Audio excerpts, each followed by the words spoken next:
that will cook. In honor of Pseudo-Culture Value Exchange Day, everybody's favorite government-sanctioned day off work, for some, I'm going to be making a dessert. Now, normally I try to stay clear of baking as I find it much too rigid a practice.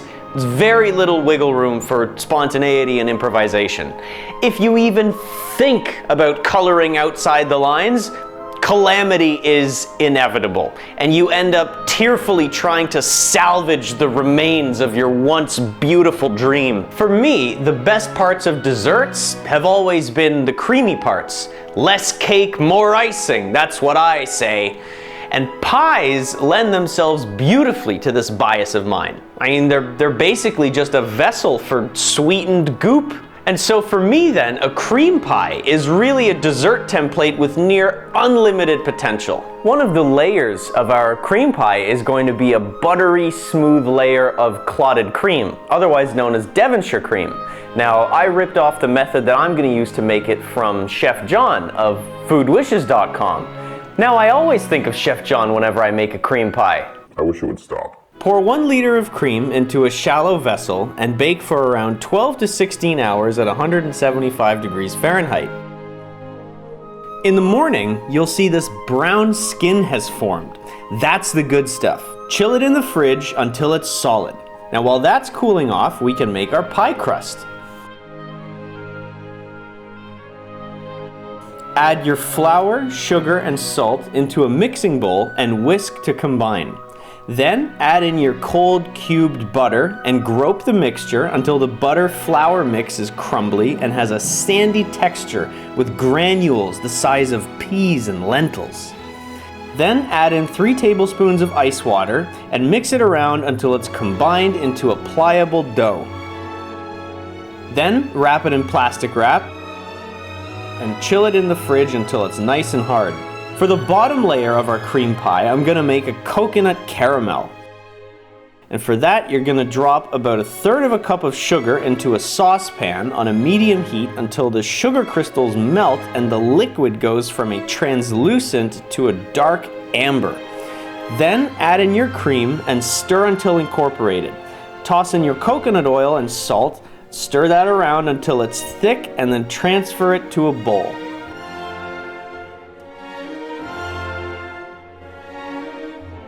Our upper layer is going to be a coconut vanilla custard. In your attempts to emulate the graceful extraction of vanilla seeds as seen online, clumsily hack apart a vanilla bean pod. See, the great thing about vanilla bean pods is that they're both expensive and hard to work with. Then pour a can of full-fat coconut milk into a saucepan along with your mangled luxury commodity goods and simmer on a medium heat. While that's going, we're going to separate 4 egg yolks and put them in a bowl along with 1 full egg.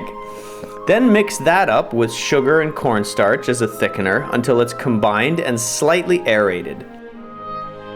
Once your coconut vanilla mixture has slightly reduced, add in your half and half and bring it back up to a simmer.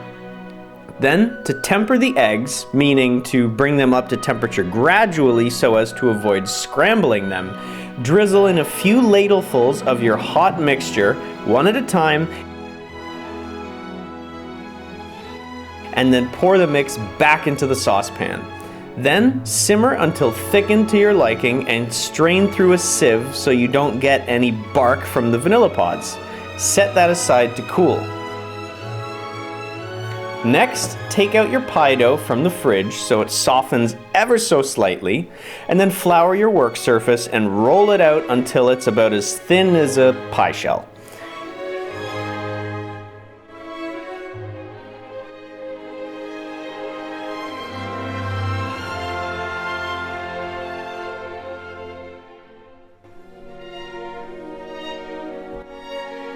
Try to do the rolling pin drapery method, but seeing as you're a mere mortal, just kind of fit it to your mold and patch it up as needed.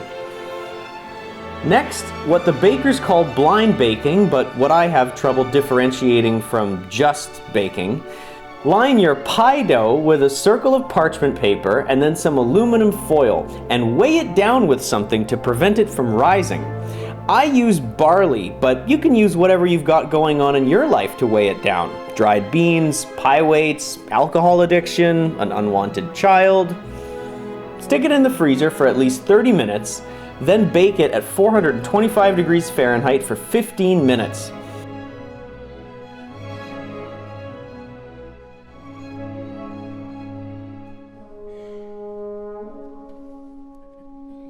Remove the foil and the parchment and prick it all over with a fork so that you can let the steam escape while it's cooking again.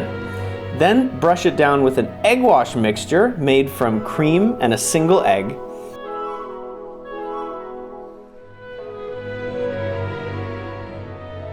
Cover the edges with foil to prevent them from burning and stick it back in the oven for another 10 to 15 minutes until the bottom has a nice sheen to it.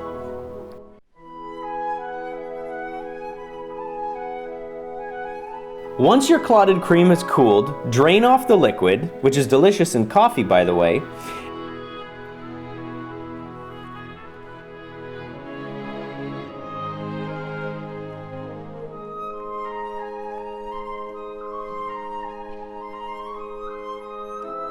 And mix around the solids until you get a buttery, homogeneous mixture. In retrospect, I could have just transferred this whole circular disc of fat into the pie shell, but I'm kind of dumb, so it didn't cross my mind until after I mixed it up. To layer your cream pies, start by spreading the coconut caramel on the bottom, then a layer of clotted cream, and finally your coconut custard. Then set it in the fridge to chill. For the pie canopy, pour some more cream into a bowl and whip it around. Do most of the work manually, and then just to finish it off, at the last second, switch to your electric mixer.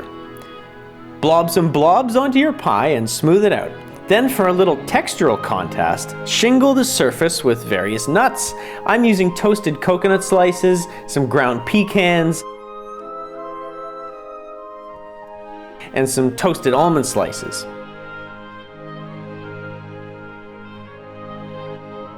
Once you've fully nutted your cream pie, it's ready to be sliced. All the butter in the crust made it rock hard at fridge temperature, so you're going to want to switch your tool's function from knife to chisel. Look at those layers. I mean, that could be from a geology textbook.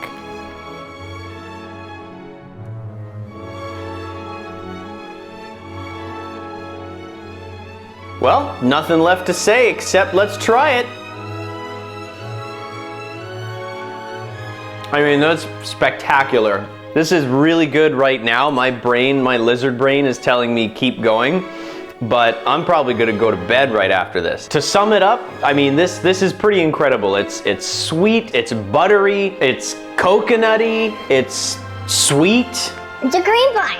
Well, that's it. I must admit, I had some reservations about eating my own cream pie. But I gotta say, I'm glad I did. And as always, do what you love because nobody cares and it doesn't matter.